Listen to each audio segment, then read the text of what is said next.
Hello, colleagues. I'm greeting you today on Wednesday, September 23rd from the boardroom, where earlier this week we had the first board meeting of the year for our Board of Trustees, and I'm very excited about the work that we're going to be doing. In just a few minutes, I'm going to highlight some of the outcomes from that meeting. But before I do that, I thought I'd take an opportunity to share with you a few things that are happening within the college community. First of all, our fall enrollment is in. We've reached census date and we have the actual data about our enrollment. Very excited that the number of credits and the number of credit hours and students exceeds our expectations in terms of our projections for this year. We certainly would love to see more folks here, and we know that's an important part of the work we do, but the opportunity to know that we are at our projections, have exceeded those, are very exciting indeed. And now that we have more students here, we continue to be focused, and I'm hopeful that you're seeing this theme in my Monday messages to you, not just in the 41% of those students who complete and reach their goal here, but that other 59 that we are intentionally redesigning and rethinking about ourselves as an institution to best meet their needs. It's important that we all stay committed to that student population, recognizing that that is going to be the defining characteristic of colleges in the future.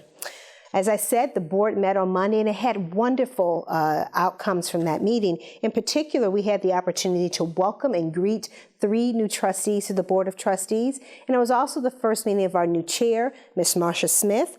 We also took the opportunity to celebrate our longtime and exiting board member, Mr. Reggie Felton, who served the Board of Trustees for 2 terms, most recently having been its board chair. It was a wonderful opportunity to look back at where the board has been most recently, but also an exciting time to see where we're going in the future. The board also took important action in terms of a policy modification, including a sexual misconduct and new guidelines for the role of confidential resources.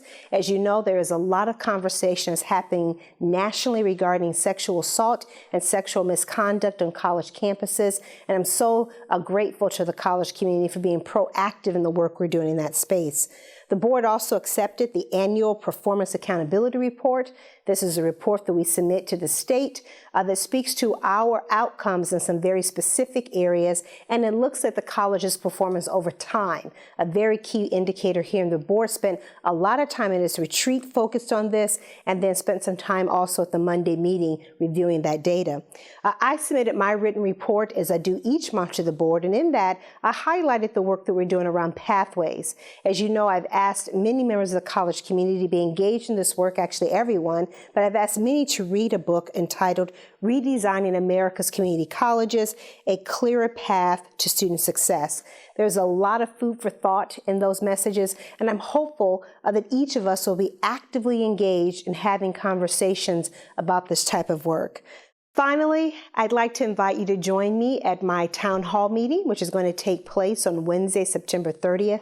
I am so excited to be able to come to the college community as a tradition I've started to actually hear from you about the issues and trends that you're most excited about me knowing, but also to hear directly from me on things that you think are important to the college community. That first meeting is going to be outside Globe Hall in the high-tech atrium on the Germantown campus. It's a great opportunity for students, employees to come in and to have a thoughtful conversation about the things that are happening at Montgomery College. I understand we already have a few good questions in, and I encourage you to make sure that you submit yours as well. It's been a delight. I'm looking forward to the start of the semester as we continue to move on now toward midterm. Most importantly, I'm grateful to each of you for all the work you do and making sure that our mission is real and our students are served well. Take care and be well.